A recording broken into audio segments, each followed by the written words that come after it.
Gone without a trace. 12 disappearances that defies explanations. Case 1. Brandon Swanson, the call that went silent. May 14, 2008.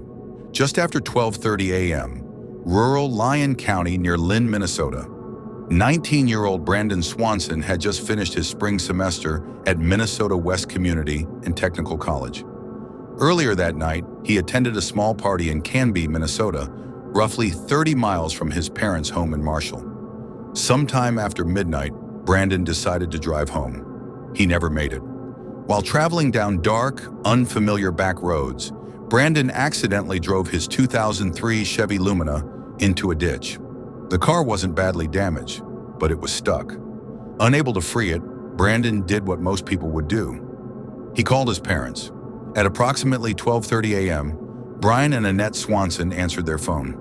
Brandon told them he believed he was near the town of Lynn and asked them to come pick him up. He said he could see lights in the distance, possibly from a nearby town, and decided to start walking toward them while staying on the phone. For the next 47 minutes, Brandon remained on the line with his parents.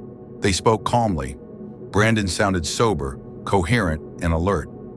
As he walked, he described crossing fences, navigating fields, and following what he believed was a gravel road. His parents, driving slowly through the area, kept trying to locate him.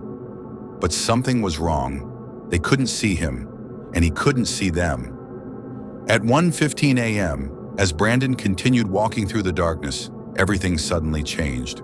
Without warning, Brandon exclaimed, "Os! Ash!" The call went dead. Brian and Annette immediately tried calling back. No answer. That was the last time anyone ever heard from Brandon Swanson. The next morning, authorities located Brandon's car, not near Lynn, but near Porter, Minnesota, about 25 miles away from where Brandon thought he was. This meant Brandon had been walking in the wrong direction the entire time. An extensive search followed. Over the next several weeks, hundreds of volunteers, law enforcement officers, tracking dogs, ATVs, and helicopters scoured the area. Fields were combed, rivers were searched, ditches, culverts, and abandoned buildings were inspected. Despite the scale of the search, not a single trace of Brandon was ever found. No clothing, no phone, no body. Investigators believe Brandon may have fallen into the Yellow Medicine River, which was swollen at the time, but repeated water searches turned up nothing. Others speculate he may have encountered an open well, an old farm structure, or suffered an accident hidden by dense terrain. And then there's that final moment. What caused Brandon to suddenly shout in fear? Did he trip? Did he fall? Did he see something or someone? 17 years later, Brandon Swanson's disappearance remains one of Minnesota's most haunting mysteries. A young man alone in the dark, a phone call that ended in panic, and a silence that has never been broken. Case 2. Maura Murray vanished on Route 112, February 9, 2004. Approximately 7:27 p.m., Haverhill, New Hampshire, along Route 112. 21-year-old Maura Murray was a nursing student at the University of Massachusetts Amherst. In the days leading up to her disappearance, Maura's behavior raised quiet concern. She had been involved in a minor car accident, withdrawn money from her bank account, packed up personal belongings, and emailed her professors saying she'd be away for a week due to a family emergency. There was no such emergency. That Monday evening, Maura was driving her 1996 Saturn SL east through the rural White Mountains of New Hampshire. At 7:27 p.m., on a sharp curve along Route 112 near the Weathered Barn corner, her car spun out and crashed into a snowbank. A local resident, Barbara Atwood, heard the crash and called 911. Another witness, Butch Atwood, a school bus driver who lived nearby, stopped to help. He spoke with Maura for several minutes. She appeared shaken, but not visibly injured. She told him she had already called roadside assistance, a statement later proven to be false. Butch offered to call the police for her. Maura declined. At 7:43 p.m., a Haverhill police cruiser arrived on scene. Maura Murray was gone. Her car was locked. Her keys were missing. Inside the vehicle, officers found her backpack, textbooks, makeup, and a box of wine that appeared to have been opened. There were no signs of a struggle, and no footprints clearly leading away from the scene, despite fresh snow on the ground. She had vanished in a window of less than 10 minutes. A massive search followed. Law enforcement, volunteers, search dogs, and helicopters combed the surrounding woods, roads, and nearby rivers. Canine units reportedly lost Mora's scent in the middle of the road, suggesting she may have gotten into a vehicle. But no driver ever came forward. No surveillance footage. No confirmed sightings. No trace of Maura Murray. Investigators have debated two main possibilities ever since. Did Maura leave voluntarily, attempting to start over, only to disappear into anonymity? Or was there an unknown second party, someone who happened upon the crash scene during those crucial minutes and offered help or harm? More than 20 years later, Maura Murray's disappearance remains one of the most analyzed missing person cases in American history. A crash on a dark road, a narrow window of time, and a young woman who simply vanished into the New Hampshire night. Case 3. Asha Degree, the girl who walked into the storm. February 14, 2000, around 2:30 a.m., Shelby, North Carolina, along Highway 18. 9-year-old Asha Jakilla Degree lived with her parents, Harold and Aquila Degree, and her older brother in a quiet neighborhood just outside Shelby. By all accounts, Asha was shy, cautious, and deeply attached to her family. Not the kind of child who would wander off alone. That night, a powerful storm moved through the area. Heavy rain, strong winds, near freezing temperatures. Sometime between 2:30 and 3 a.m., Asha quietly got out of bed. She put on a white nightgown, sneakers, and carried her black backpack. She left the house without waking anyone. When her parents checked on her later that morning, Asha was gone. At first, they assumed she was somewhere inside the house. But as minutes passed, panic set in. Police were called, and a massive search began almost immediately. Then came the sightings. Several motorists traveling along Highway 18, roughly a mile from Asha's home, reported seeing a small child walking alone along the roadside between 3:30 and 4:15 a.m. One truck driver, Roy Blanton, said he turned his vehicle around to check on her. When he approached, the child ran off the road and disappeared into the woods. That detail would haunt investigators. Why would a child run from someone trying to help? Despite extensive ground searches, dogs, helicopters, and volunteers, Asha was nowhere to be found. For more than a year, the case went cold. Then in August 2001, construction workers made a disturbing discovery near Morganton, North Carolina, roughly 26 miles north of where Asha vanished. Buried near a roadway was a black backpack wrapped in plastic. It belonged to Asha Degree.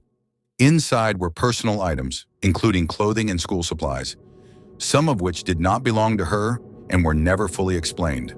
The backpack appeared to have been deliberately hidden, not lost or discarded by accident.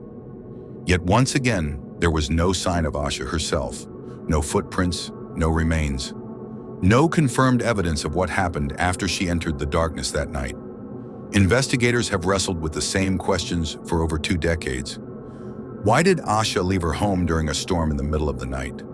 Was she responding to someone she trusted? Did she plan to meet someone?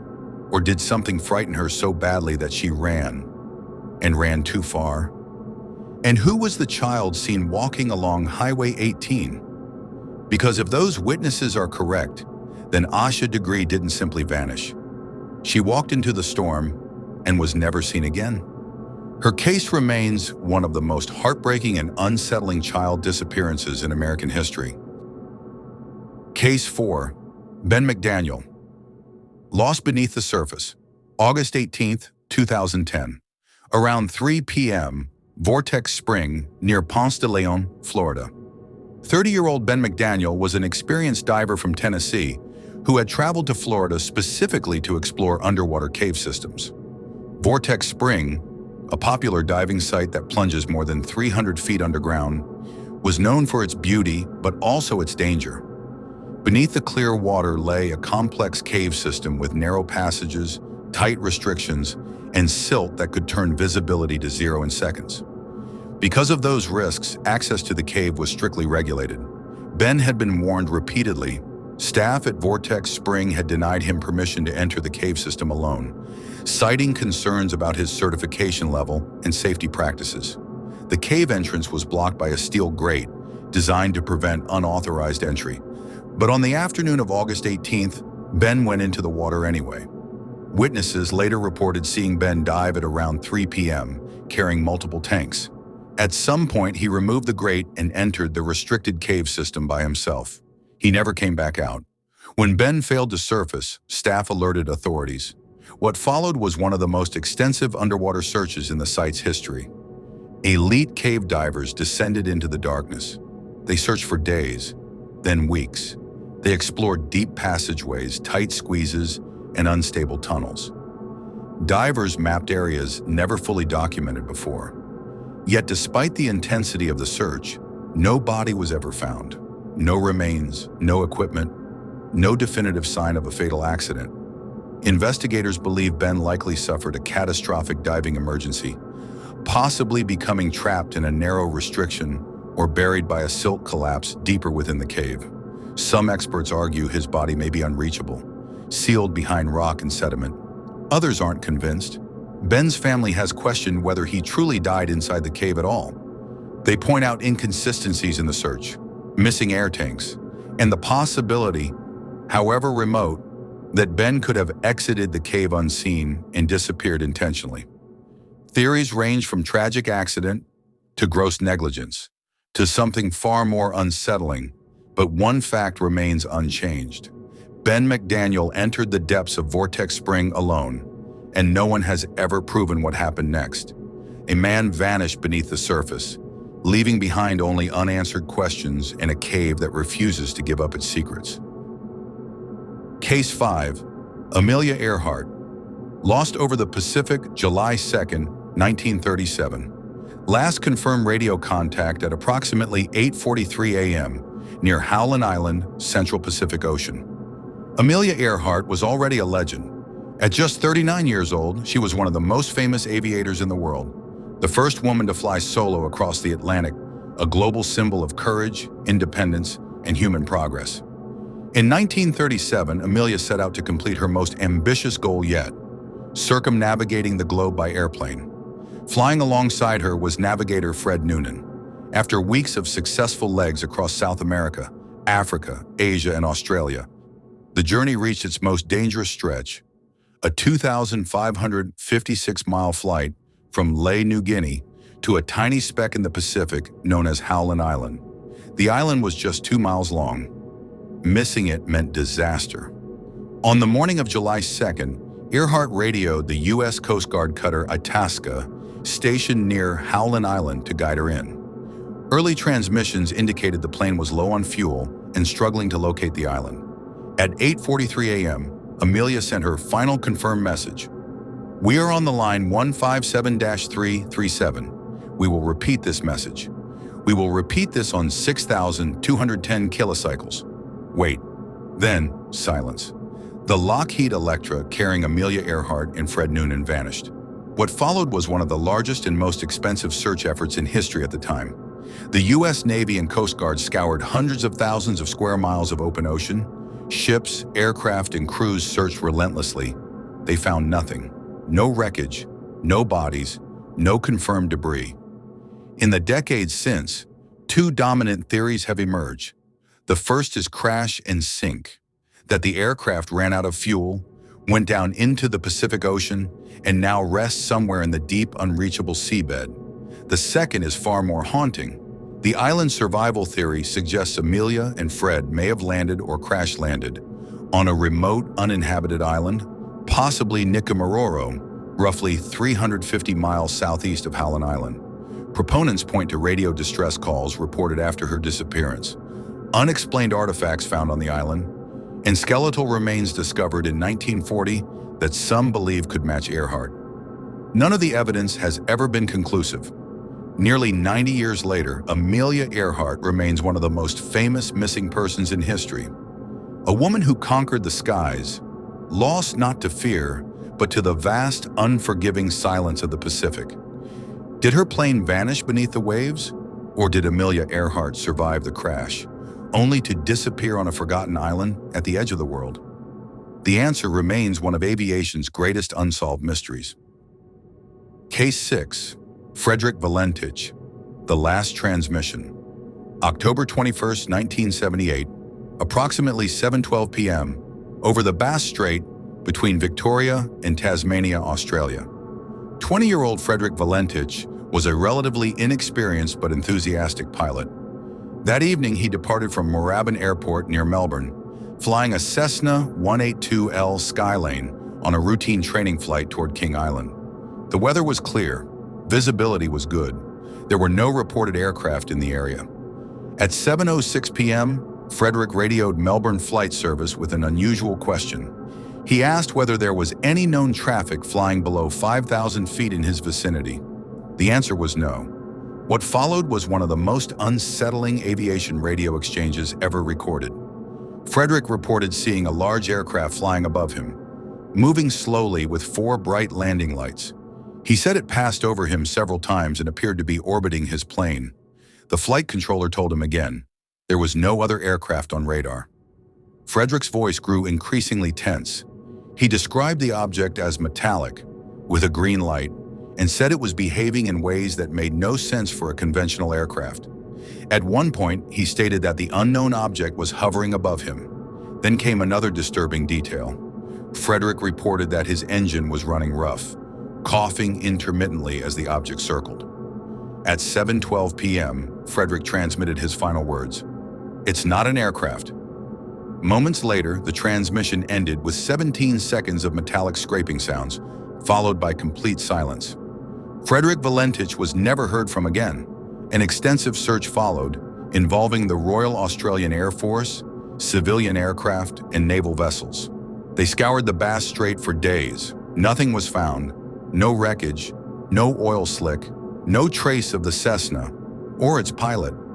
Investigators ultimately concluded that Frederick may have become disoriented, mistaking lights in the sky, possibly from Venus, reflections, or his own aircraft, and entered a fatal spiral into the sea. But many remain unconvinced. There were no distress calls consistent with a crash. No debris ever surfaced. And the final transmission defied easy explanation. Was this a tragic case of spatial disorientation and mechanical failure? Or did Frederick Valentich encounter something he could not identify, moments before vanishing into the night sky over the Bass Strait? Nearly 5 decades later, his disappearance remains one of the most chilling, unsolved aviation mysteries in history. A young pilot, a calm evening flight, and a final transmission that still raises more questions than answers. Case 7. Sneha Philip, vanished before the towers fell.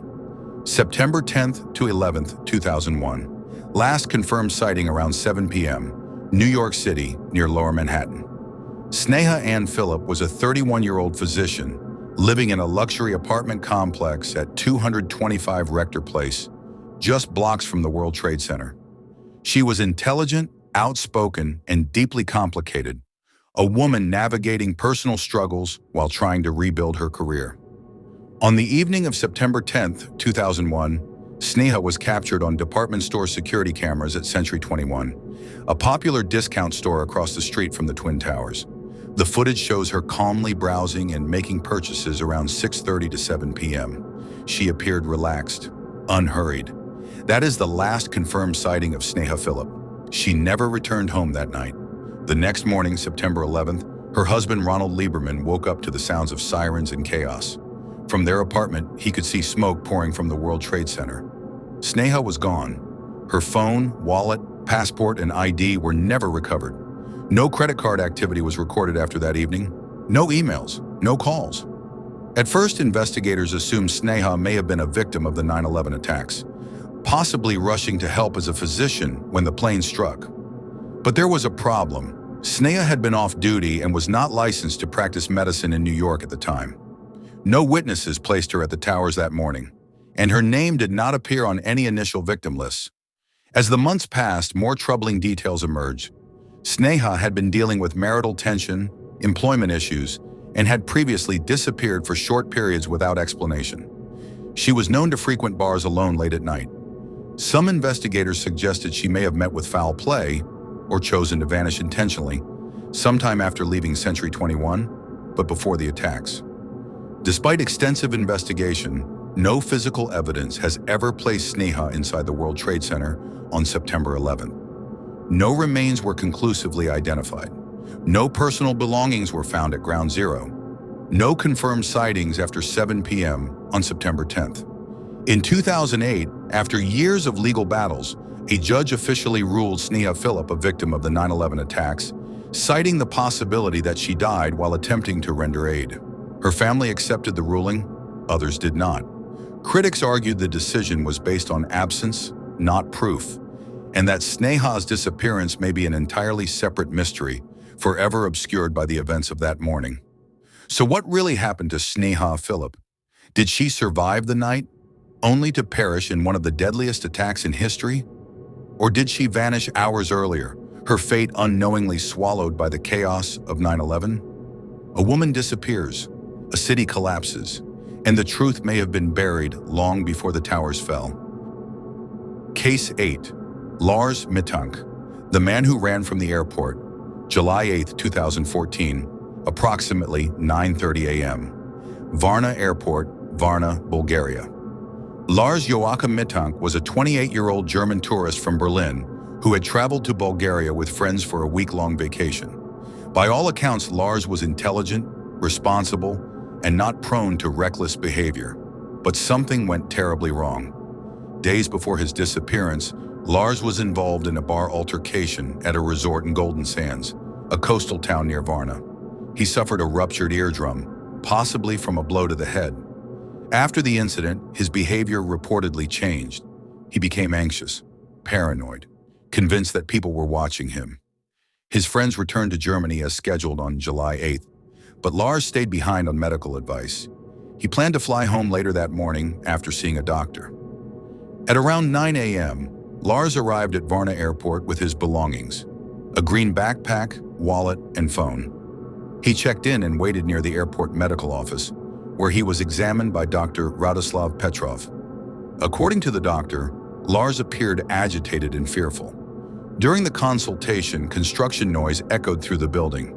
At one point, Lars reportedly froze and said, "I don't want to die here." Then, without warning, he bolted. Airport security cameras captured what happened next.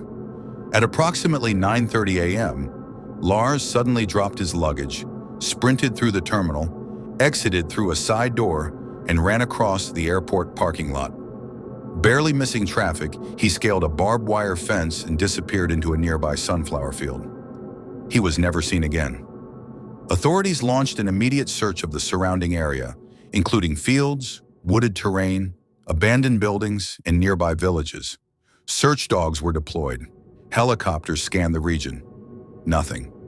Lars left behind all his possessions: his passport, phone, wallet, and luggage. There has been no confirmed sighting, no financial activity, and no communication since that morning. Investigators have proposed several theories. One suggests Lars experienced an acute mental health crisis, possibly triggered by a concussion, infection, or reaction to antibiotics he had been prescribed. In this state, he may have fled in fear, later succumbing to exposure or an accident in the rural terrain. Another theory suggests foul play, that Lars encountered someone after leaving the airport, though no evidence has ever supported this. A third possibility is that Lars survived, intentionally disappearing and starting a new life. But this theory raises difficult questions. Why abandon everything? Why leave without money or documents? And why vanish so suddenly, in broad daylight? The security footage remains haunting. A man suddenly panics, runs as if fleeing something only he can see, and disappears into open land, never to be found. Was Lars Mittank running from danger? Or was he running because of something happening inside his own mind? Nearly a decade later, his case remains one of Europe's most disturbing modern disappearances. A crowded airport, clear video evidence, and a mystery that still refuses to explain itself. Case 9. Andrew Gosden, the boy who never came home. September 14, 2007, approximately 11:25 a.m. London, England, King's Cross Station. Andrew Thomas Gosden was a 14-year-old student from Doncaster, South Yorkshire. Quiet, intelligent, and academically gifted, Andrew was known for his love of math, video games, and music. He rarely caused trouble and had no history of running away. On the morning of Friday, September 14th, Andrew followed what appeared to be his normal routine. He put on his school uniform, left home at around 8:05 a.m., and was seen walking toward his bus stop. But Andrew never went to school. Instead of boarding the bus, Andrew walked to Doncaster railway station. At approximately 9:35 a.m., he approached the ticket counter and did something that would later haunt investigators. He withdrew £200, nearly all the money in his savings account. Then he bought a one-way train ticket to London, no return ticket, no explanation. Andrew boarded the train alone. The journey to London took just under 2 hours. At 11:25 a.m., CCTV cameras captured Andrew exiting the train at King's Cross Station. He was carrying a black shoulder bag, wearing jeans and a band t-shirt. He appeared calm, unhurried. This is the last confirmed sighting of Andrew Gosden. He never came home. When Andrew failed to return that afternoon, his parents initially believed he might be visiting friends. But as evening turned into night, panic set in. Police were contacted and a nationwide search began. Investigators uncovered troubling details. Andrew had left his passport at home. He did not bring a coat, despite the cool weather. He left behind his charger, suggesting he didn't plan to be gone long. There was no evidence of internet grooming found on the family computer. Yet Andrew had clearly planned something. The cash withdrawal, the one-way ticket, the deliberate choice of London. But what? Some believe Andrew intended to attend a concert or event, possibly connected to his love of alternative music. Others suggest he may have planned to meet someone he trusted, someone never identified. Then there are darker theories, that Andrew encountered someone after leaving King's Cross, that he was lured, harmed, or trafficked, that something went wrong almost immediately after the CCTV footage ended. In 2021, police announced the arrest of 2 men in connection with Andrew's disappearance on suspicion of kidnapping and human trafficking. Both were later released and no charges were filed. The investigation remains open. More than 17 years later, Andrew Gosden has never been seen or heard from again. No confirmed sightings, no financial activity, no physical evidence, just a single image, frozen in time, of a boy stepping into one of the busiest cities in the world and vanishing without a trace. Did Andrew plan to disappear? Was this a spontaneous act that turned tragic? Or did someone know exactly where he was going and why? A one-way ticket, a crowded station, and a mystery that deepens with every unanswered year. Case 10, Malaysia Airlines Flight MH370, gone without a trace March 8, 2014. Last radio contact at approximately 1:19 a.m., presumed crash site, Southern Indian Ocean. Malaysia Airlines Flight MH370 was a Boeing 777-200ER carrying 239 people, 227 passengers and 12 crew members, on a routine overnight flight from Kuala Lumpur, Malaysia, to Beijing, China. The flight was expected to be unremarkable. It never arrived. At 1:19 a.m., as the plane approached Vietnamese airspace, the captain made what would become the aircraft's last confirmed radio transmission. "Good night, Malaysian 370. Moments later, MH370's transponder was switched off. The plane vanished from civilian radar. But it hadn't crashed. Military radar later revealed something extraordinary. MH370 had changed course. Instead of continuing northeast toward China, the aircraft made a sharp turn west, crossed back over the Malay Peninsula, then turned south, flying for hours over open ocean. No distress call was made. No emergency code was transmitted. No explanation was given. At around 8:19 a.m., satellite data recorded the plane's final automated handshake, a brief signal indicating the aircraft was still airborne. After that, silence. Based on satellite analysis, investigators concluded MH370 likely flew until it ran out of fuel, then crashed into the Southern Indian Ocean, one of the most remote and inhospitable places on Earth. What followed was unprecedented. The largest aviation search in history, Dozens of countries involved. Ships, aircraft, sonar, underwater drones. More than 120,000 square kilometers of ocean floor were searched. They found almost nothing. Years later, small pieces of debris, including a wing flapperon, washed up on beaches in Réunion, Mozambique, and Madagascar. The fragments were confirmed to be from MH370, but the main wreckage, never found. The flight recorders, the black boxes, remain missing, which leaves the questions. How did a modern commercial airliner disappear for 6 hours without detection? Why was the transponder deliberately disabled? Why the precise course changes? Investigators examined multiple possibilities. A catastrophic mechanical failure? Unlikely. No distress call. An onboard fire? Possible, but inconsistent with the long, controlled flight path. Hijacking or terrorism? No group ever claimed responsibility, which brings attention to the most controversial theory of all: pilot involvement. The captain, Zahari Ahmad Shah, was a veteran pilot with over 18,000 flight hours. A home flight simulator later revealed a route eerily similar to MH370's final path, though no motive was ever proven. No note, no message, no definitive evidence, just suspicion and silence. The official investigation concluded that MH370 was likely lost due to unknown factors, and that the disappearance was intentional, but by whom and why could not be determined. To this day, 239 people have never been recovered. No final words, no crash site, no full explanation. A plane full of lives simply ceased to exist, swallowed by distance, darkness, and deep water. MH370 is not just an aviation mystery, it is a reminder that even in an age of satellites, radar, and constant communication, something can still disappear completely, and we may never know what really happened after that final, ordinary goodbye.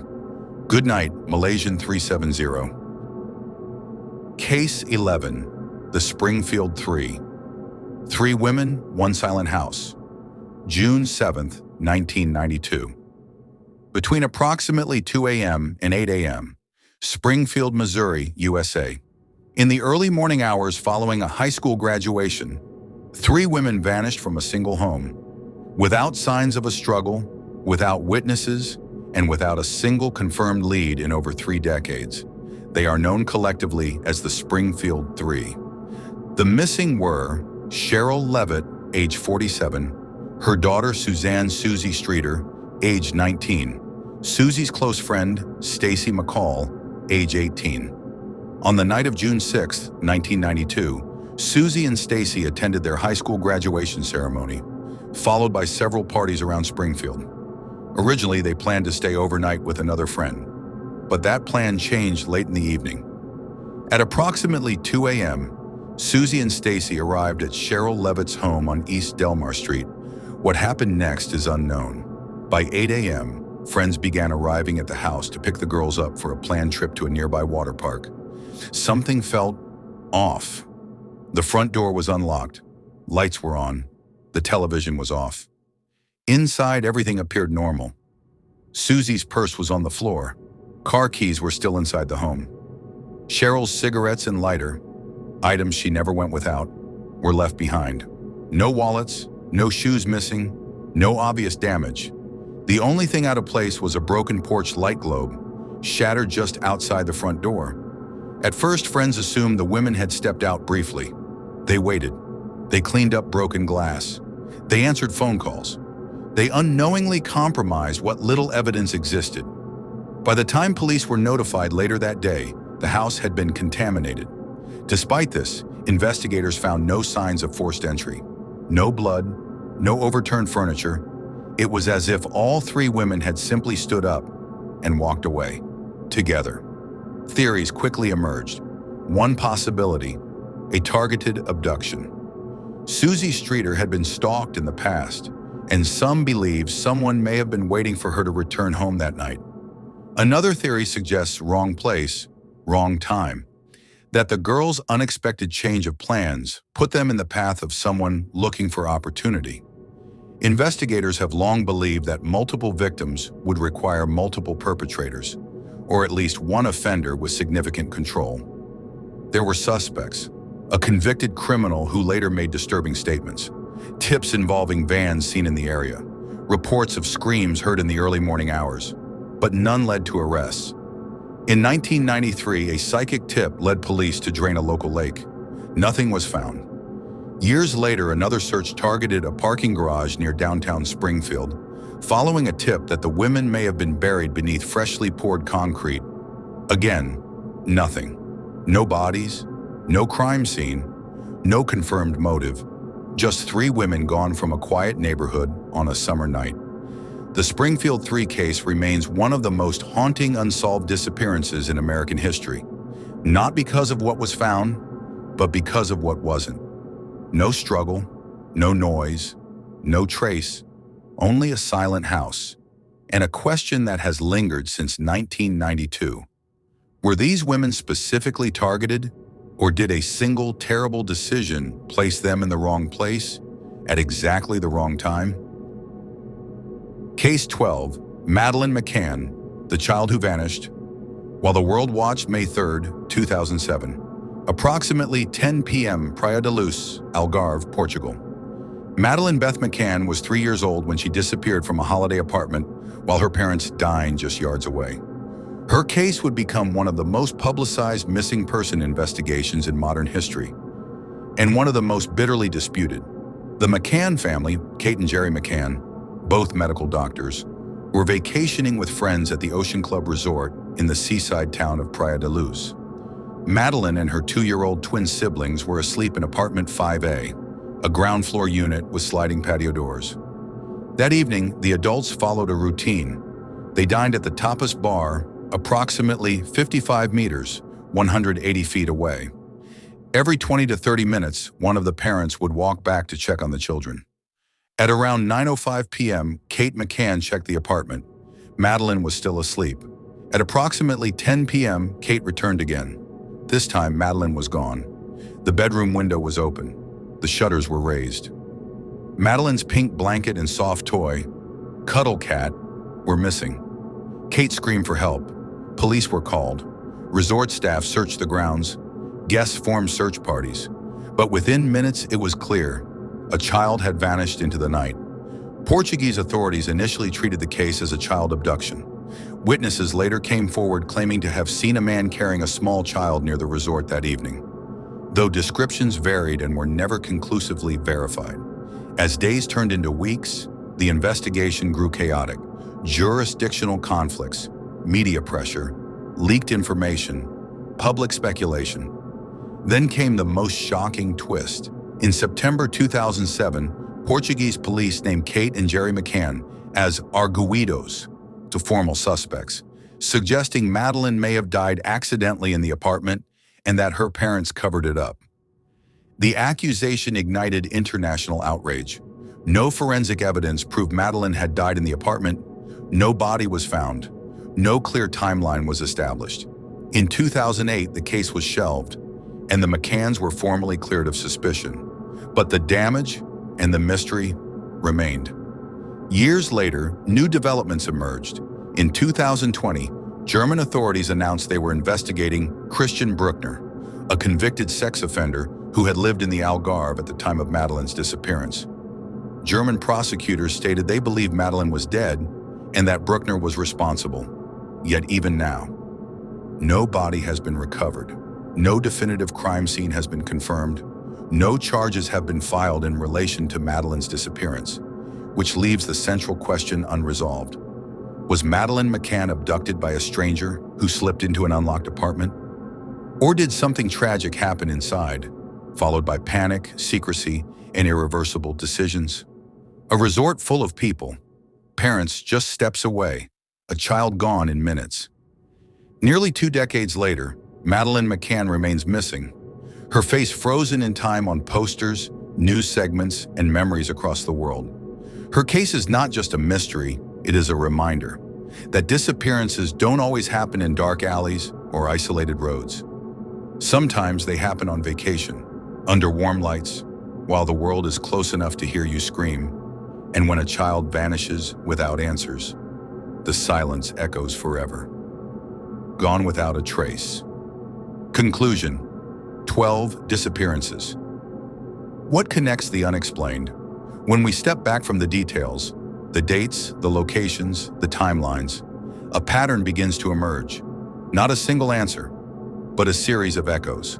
Across all 12 cases, there are common threads: timing, isolation, and perhaps the most haunting thread of all, missed moments. If someone had stayed on the line, if someone had checked sooner, if a plan hadn't changed, if a door had been locked, if someone had looked twice instead of once. So many of these disappearances live in that fragile space between almost and too late.